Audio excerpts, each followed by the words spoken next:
මේ ලෝකයේ කොච්චර ලස්සන වුණත් අපිට කවදාවත් නොතේරෙන නීති කඩන තැන් ටිකක් තියෙනවා. අපි යන්නේ එහෙම තැන් 4ක් හොයාගෙන. හිරුගේ නීතිය කඩලා උදේ 10ට අවදි වෙන ගමක්. අවුරුදු ගාණක් තිස්සේ නිවෙන්නේ නැති ගංගාවක ගින්න. හීනකින්වත් හිතන්න බැරි තරම් භයානක බෝනික්කන්ගෙන් පිරිච්ච දූපතක්. කෝකටත් තෝරලා තියාගන්න මේවා හොල්මන් කතාද නැත්තම් විද්‍යාව අපෙන් හංගපු රහස් තොරතුරුද කියලා. අපි අද මේ පිටුපස ඇත්ති ඇත්තම කතාව බලන්නයි හදන්නේ.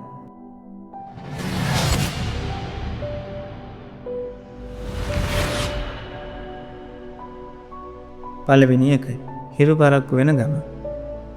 පළමු අභිරහස එන්නේ ඉන්දියාවේ අරුණාචල් ප්‍රදේශවල දෝංගම වල. අපේ රටේ පාන්දර 6ට ඉර එළිය වැටෙද්දි මේ ගමේ මිනිසුන්ට විතරක් උදේ 10 වෙනකම් රෑ වගේලු. හිරු එළිය මේ ගමට විතරක් පරක්කු වෙන්නේ ඇයි? බලමු. හොඳයි, මේක ඇත්තටම හොල්මන් වැඩක් නන් නෙවෙයි. මේක වෙන්නේ භූගෝලීය කූට උපක්‍රමයක් නිසායි. මේ දෝංගම තියෙන්නේ ඊටාම උස විශාල කඳු අතරමැද වලක වගේ තැනක. ඉතින් හිරු උදා වුණත් ඒක මුලින්ම කඳු මුදුන් වලට විතරයි වැටෙන්නේ. කඳු වලාකුළක් වගේ ඒ කඳු සෙවණෙලි පැය ගාණක් ගම වහගෙන ඉන්නවා. ඉතින් මුළු ලෝකෙටම හිරු එළිය ලැබුණත් මේ ගමට කෙලින්ම හිරු කිරණ එන්නේ ප්‍රමාද වෙලා. ඉතින් මේ ගමේ පිහිටීම නිසා සෝබාදහම අපිට දෙන ලොකුම විහිළුවක්. දෙවෙනි එක ගින්දර නිවෙන්නේ නැති ගඟ. මේ පුදුමේ එන්නේ ඇමරිකාවෙන් කුයාහුබෝ රිවර් එක දෙනයි. මේ ගඟට කියන්නේ සදාටම දැවෙන ගංගාව කියලා.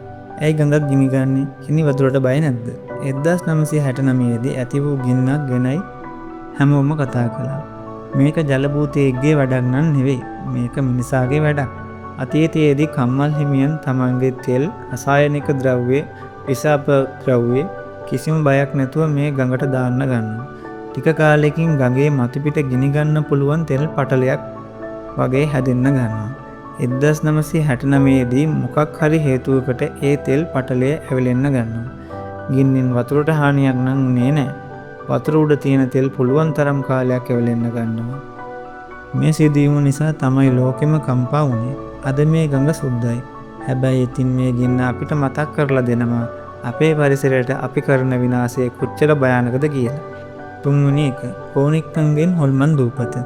දැන් අපි යන්නේ මෙක්සිකෝවේ ලෝකයේම භයානකම තැනක් කියලා හඳුන්වන බෝනික්කන්ගෙන් දූපතට.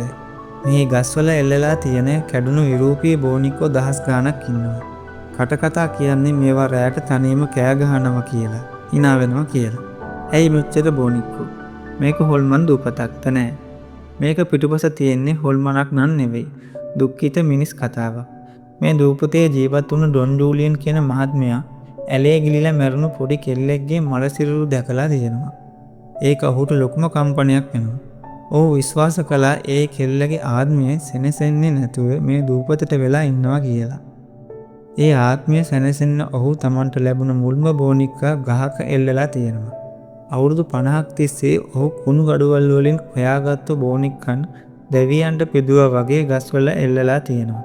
ඉතින් ඔහු මේ බෝනික්කන් එල්ලුවේ බයකින් නම් නෙවෙයි, සෙනෙහසින් සහ විශ්වාසයකින්. අදටත් සංචාරකයන් අලුත් බෝනික්කන් තියලා ඔහුට ගෞරව කරනවා. හතරවෙනි එක රැයට කතා කරන දොර.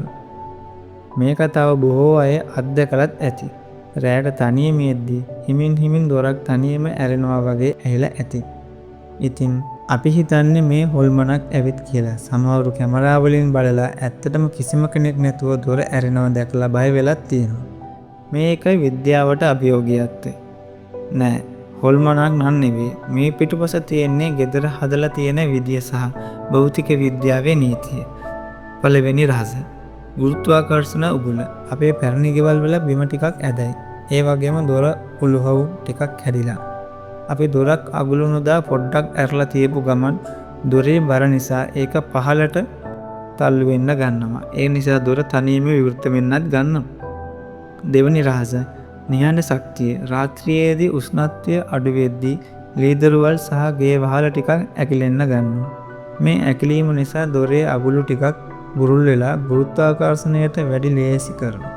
තුන්වෙනි එක නොපෙනෙන සුළඟ. කාමර ඇතුලේ ඇතිවන සුළු වායු පීඩනයක් වුණත් ඇද වූ දොරක් ඇරීමට ප්‍රමාණවත් වෙනවා. ඉතින් විද්‍යාව දිනන්න ගන්නවා. හරි යාළුවනේ, ලෝකේ හරිම පුදුම හිතන තැන් 4ක් සහ ඒ පිටුපස තියෙන ඇත්තම හේතු වොන්න අපි බෙද දැම්මා. සමහරු රහස් පිටුපස තියෙන්නේ විද්‍යාව. තවත් ඒවා පිටුපස තියෙන්නේ නම් මිනිසුන්ගේ බලාපොරොත්තු සහගත කතා. ඔබට වඩාත්ම අමතක නොවන කතාව මොකක්ද? ඔබ මෙවැනි තවත් පුදුම තැනක් දන්නවද? පහතින් කමෙන්ට් එකක් දාලා යන්න. ලයික් කරන්නත් සබ්ස්ක්‍රයිබ් කරන්නත් අමතක කරන්නත් එපා. අපි තවත් අලුත් රසවත් වීඩියෝ එකකින් හමු වෙමු.